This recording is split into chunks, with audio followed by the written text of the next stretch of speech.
The following is a Thorpe TV production brought to you in cooperation with Jack Thorfinson. Ladies and gentlemen, we're proud to bring you the SOCS Show, brought to you live, direct from the lodge at Mr. Holster's Ranch, way up north near the Canadian border. Let's have a big round of applause. Here he comes, direct from the bar, Mr. Holster! Oh my God, he's back! Not Mr. Holster! Oh, Jack, I thought we finally got rid of that stupid Mr. Oh, Mr. Holster, hey! Howdy, Pards!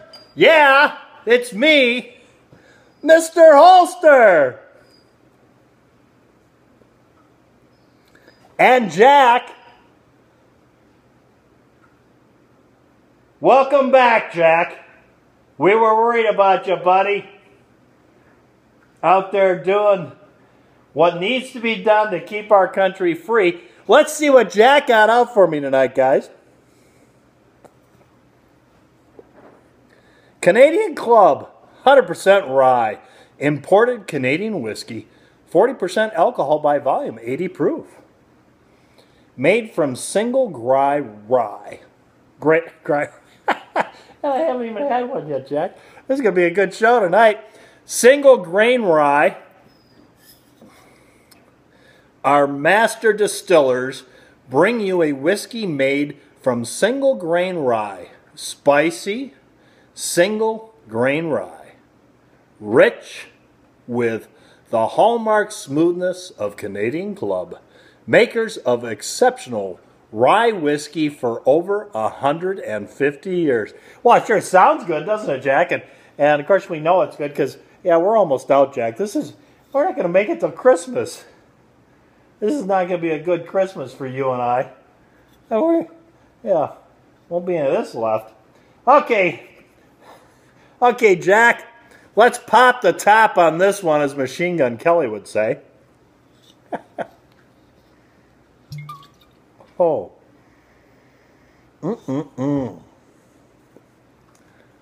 Synthetic cork, but still. Smell that, guys. Now that is good stuff.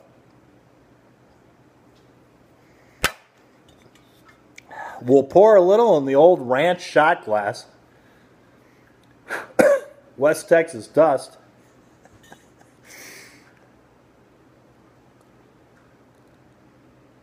All things in moderation. We'll put the top back in. If Machine Gun Kelly wants somebody, when he shows up, he can pop the top himself. Well, Jack, it's good to be back. It's good you're back, and it's good to have our show back on the air. And I thank you, Jack, for allowing us to put it on your channel. That really is exceptional of you, yes. To the sunny slopes of long ago.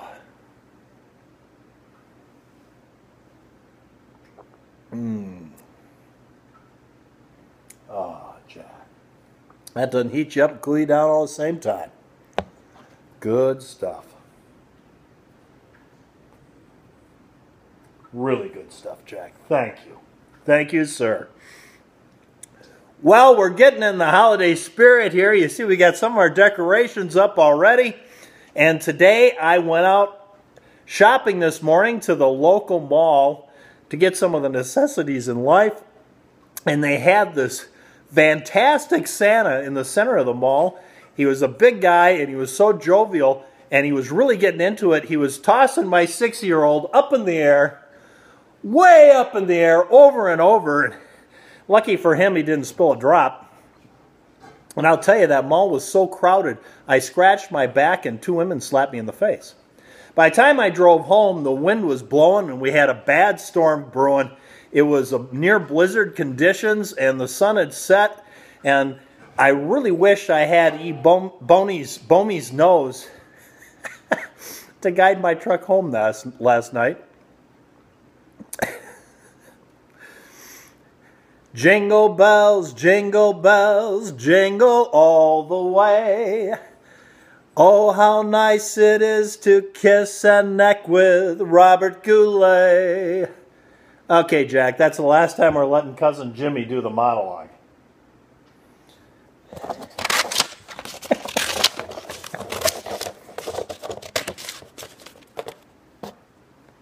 Cousin Jimmy is a good guy, though.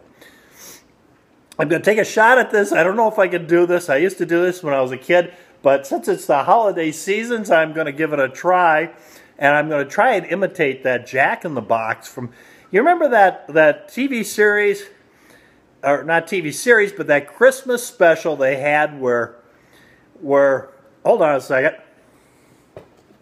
Look what we got for the show tonight. We got some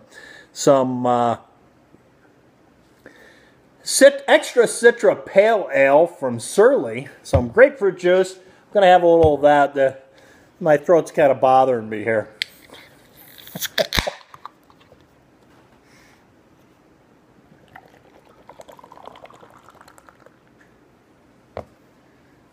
I'm sure that'll help, a little grapefruit juice. Get some vitamin C.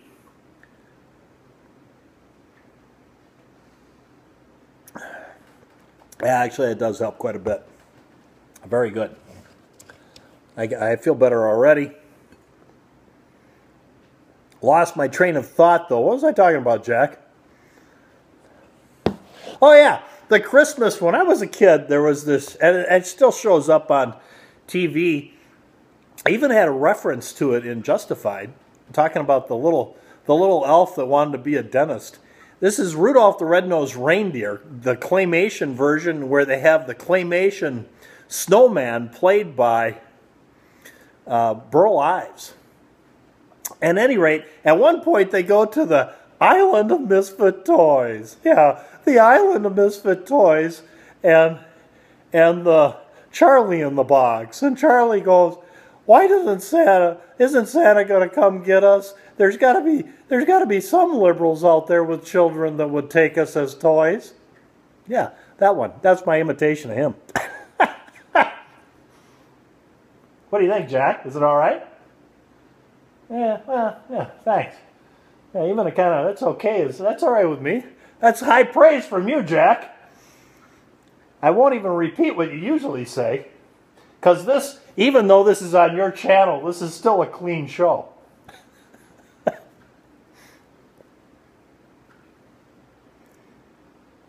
Holiday season, we're starting to get in it here, and I hope you're getting in it there. We'll give you a little break for you guys. I see Rich there, Rich 4150. Rich, come on, it's the holiday season, Rich. Give Revolver a beer, will you? Come on, let Revolver have a beer. I know what happened last time. It was really tragic, but come on, you can trust him this time. Give Revolver a beer.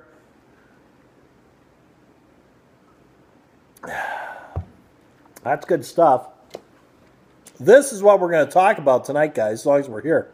I'll have to put my cigar to the side to do this because it's going to take both hands.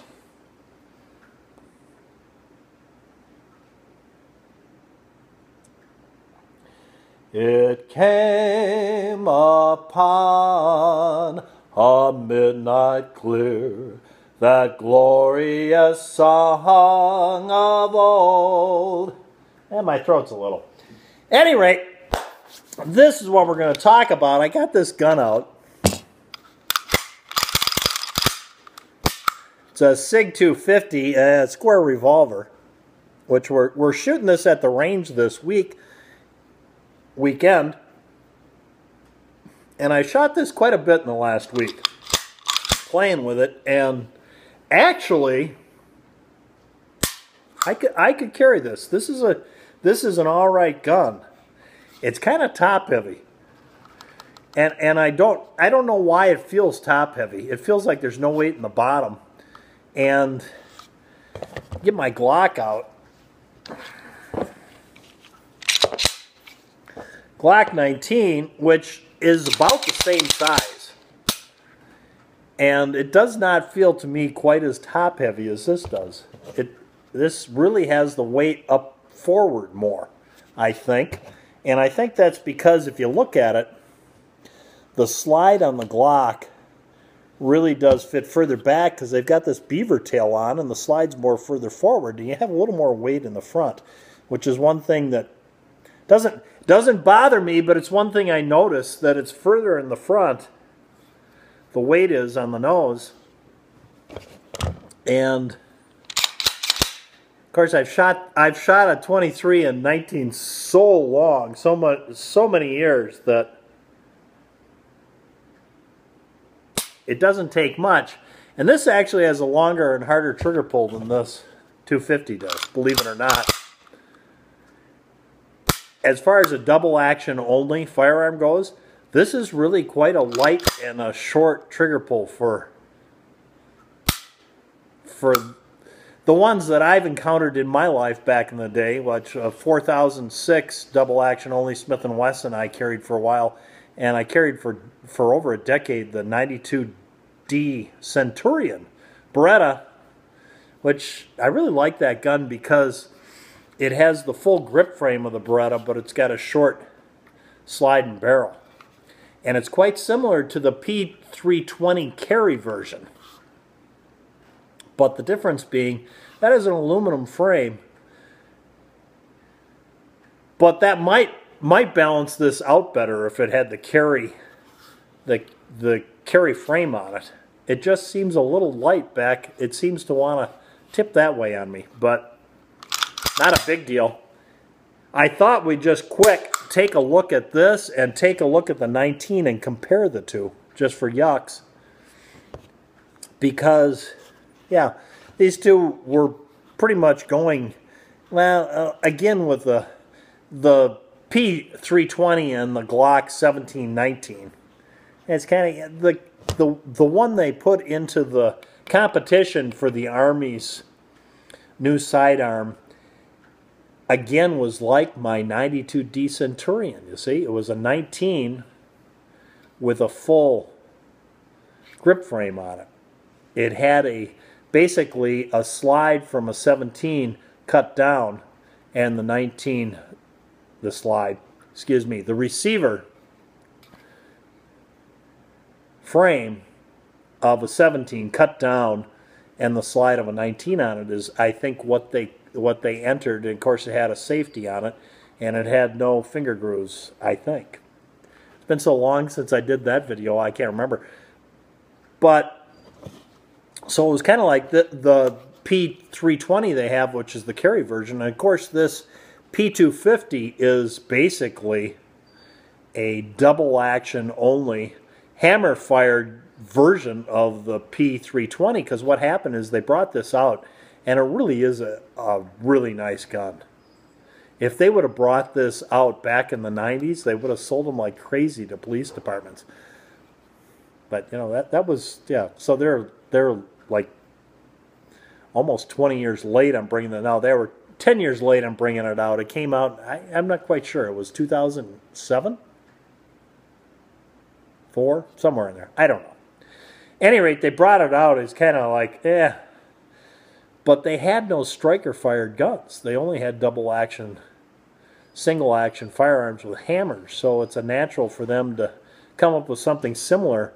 The one thing I like, I'm going to go through step by step the things I like about this better than the gun I carry every day, which is a Glock. Yeah. So this is great for all you Glock haters out there. Mr. Holster's going to tell you what he likes better about the SIG. And of course, the first thing they've changed on the P320, it's probably a little different now because they had that problem with the trigger being heavy enough that if you threw it down on the ground just the right angle, it would discharge. So they lightened this trigger. But this is what I like better. I like this trigger a lot better than the plastic trigger with the doohickey in the center, which I've actually on this one filed down to take the serrations off of and actually take down some of that doohickey. And this, like all my Glocks, has the New York 2 trigger in, which actually, and this is hard to explain, but the initial take-up on a Glock has no tension, really. And when you that's because the spring is set up to not tension till you get to this point. Then you have tension, like the half mark. And what they do on the New York 2, instead of the spring being in here like this, the spring is like this and being pulled like that. When you pull the trigger, you get that half mark and it pulls like this. The spring on the New York 2 trigger is actually a wedge and activates like that. So from the moment one, you have tension. And the Glock 5 is similar to that in how they have it set up. It's like a New York 2 trigger, only a lighter trigger pull. Because what this does when you put a New York 2 trigger in, it gives you that tension from the get-go, and it doubles the tension, the pound. So you've got like they call it a 5.5, but it's really more like 6.5. It's pretty comparable to the SIG P320 in that poundage on the trigger pull, but it doubles it, so it ends up being anywhere from 13 to 15 pound trigger pull. I've found that my 21s and 20s have a stronger trigger pull than the 19s and the 17s. I just thought I'd throw that in. But at any rate, when you put that in there, now you've got a trigger pull that's closer, and this is why they came out with that for two reasons. Number one, it's closer to a revolver. When you have that trigger pull, you have the tension from the get-go. So it's almost like a double action, but it's not, you know, it's not even close, but it's as close as you're going to get with a striker fire. And that's number one, makes transition from taking cops from a revolver into a semi-automatic easier, because it's closer, but it's still a whole nother, it's a whole nother thing. Not even, yeah. But it's closer to a revolver. Makes it easier. Plus, it makes it harder for them to get too excited and do something stupid. And it gives them an extra chance, a little more time to back off the trigger. Because in a standard out-of-the-box Glock, there's really very little tension at all in the first half of that trigger pull. It actually kind of sucks you back. And then you have the tension, and it goes off. So this gives you tension from the get-go, and it gives you that extra to kind of back off on the trigger. And does that solve the problem? No, not really. It really doesn't. It makes it a little better, but yeah, if you got a cop out there that is not a gun guy and he gets a little hyped up, I don't think it really makes a difference. But for me, I like that because I can get to this stage and I can back off. You see what I'm saying? At any rate, this is more like a revolver. This is what you would call a square revolver. And when I went down to Gunsight in, that was like the early 90s or middle 90s, I can't remember when it was, and I went down there because I had to start carrying a, actually got a very nice trigger pull. Had to start carrying a Beretta 92D Centurion, and I thought, well, I'm going to go down to Gunsight and I'm going to go through a course, and that's going to really give me an extra little something. And I got there, and the head instructor, came over and looked at the gun, and he sat there, and he says, "You know what you got there?" And I said, "A Beretta 92D Centurion." Yeah, he said, "No, what you got there is a square revolver," which, yeah, it is, because this pulls just like, well, this one's a little bit lighter, but it's pretty darn close to that. It pulls just like a revolver. Only thing you're missing there, the length is pretty close, and it's a little lighter, but it's pretty close. The only thing you're missing is you get this little feel with the cylinder moving and staging that you don't get here. And I've heard people say, well, it kind of stages. You can pull it back, and no, it doesn't stage at all. You just pull it back a long ways, and what happens is if you shoot it enough, you know when it's going to go. but it doesn't stage. Staging happens with that hand on the cylinder hitting it, and it kind of stages before it drops in the notch. And well, actually, that's the cylinder bolt. The lockup bolt comes up, and the hand moves the star, pushes the star and moves the cylinder, and you kind of get a stage where it's going there, and that lockup bolt's riding on the cylinder, and you can feel it. It kind of stages. There really is not a staging in a semi-automatic double action only handgun.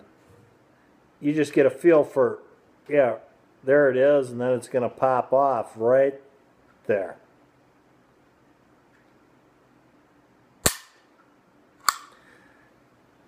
Yeah, there is no staging there, because I've seen a couple videos where they're talking about staging there.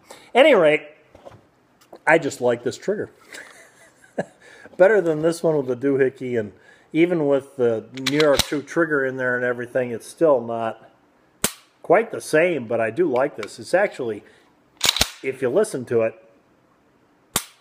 even though the tension's probably greater on this, it's a little bit shorter and smoother, and it goes off faster than that. You can shoot this faster than that. At any rate, so we'll give that, and we'll move on here. And right here, if you look, there's two things going on here with the SIG, be it the 250 or this one here, or no, the 250 or the 320. It's a higher borax, although it's really not as high as everybody talks about. It really isn't. And a 9mm. Look at the barrels. Don't look at the top of the slide. Look at the barrels. The borax is minimally higher in the SIG. Really, if hardly at all. So that all that higher borax is, no. In the 320 and the 250, no, not really. It just got a higher slide on it. But if you look at the width of the slide, it's not only greater on the SIG, but you add in this big, huge lever here, takedown lever, and that sticks out considerably more than, well, it doesn't stick out at all on the Glock. It's recessed. So, got to give it to the Glock there on the width. The grip of the thing is, I like the Glock better. This seems kind of 2x4 like, where this does not. But it's hard for me to say that because I've been carrying this and training with it for a long time. So, but I'd say this feels better. But what this has going for it, and if we get to talk about the Glock 5th gen, which we're going to in a second, this one here has these cutouts in the side, and what they're for is, if you have a malfunction problem, you have to rip that mag out of there because it's stuck. It gives you these finger positions to grab it and rip it out. And all the years I've been doing it, that's how you put the mag in. I've never pulled the mag out this way, because look at it, it's even hard to do. Because especially on this mag, because it's so round on the front, it's next to impossible to grab it this way. No, you're going to grab it by the sides when you pull it out of your mag pouch and put it in. So where do you put the notches if you have a malfunction and have to dig it out? Yeah, put it in the sides, right? So you go to the Glock, and here you have nothing. And that's why I use these PMag, because I like the PMags because you see they have a little notch in the base plate that allows you to do that same thing. You can grab it right here and rip it out. Now the Gen 5 Glocks have a notch up here, a curved notch, so you can pull it out like this, but I say that's bogus because you're not going to put the mag in like that. A whole nother deal just to rip it out. You see what I'm saying?